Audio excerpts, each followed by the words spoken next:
comment l'Église pourrait-elle se désintéresser de la construction de l'Europe, elle qui est implantée depuis des siècles dans le peuple qui la compose? Les empires du passé ont tout failli, qui tentaient d'établir leur prépondérance par la force de coercition et la politique d'assimilation. Votre Europe sera celle de la libre association de tous ces peuples et de la mise en commun des multiples richesses de sa diversité.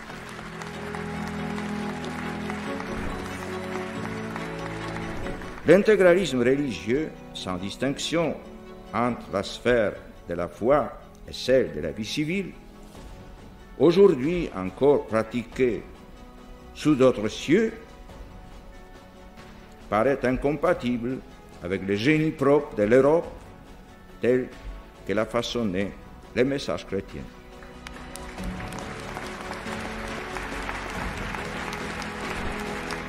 Réconcilier l'homme avec la création, en veillant à préserver l'intégrité de la nature, sa faune et sa flore, son air et ses fleuves, ses subtils équilibres,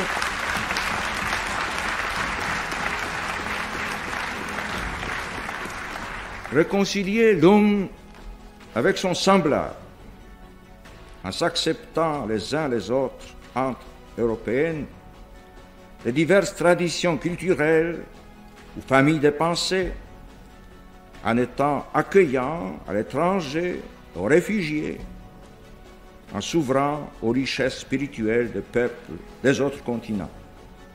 Travailler à reconstituer une vision intégrée et complète de l'homme et du monde, à l'encontre des cultures des soupçons, de la déshumanisation.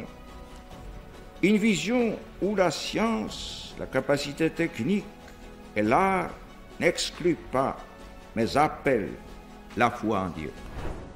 En répondant à votre invitation de m'adresser à votre illustre assemblée, j'avais devant les yeux les millions d'hommes et de femmes européennes que vous représentez.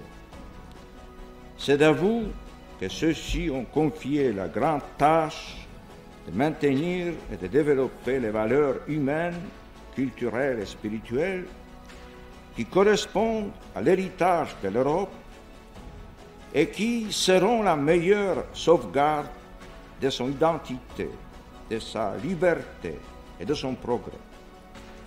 J'ai prié Dieu de vous inspirer, de vous fortifier dans ce grand destin. Merci.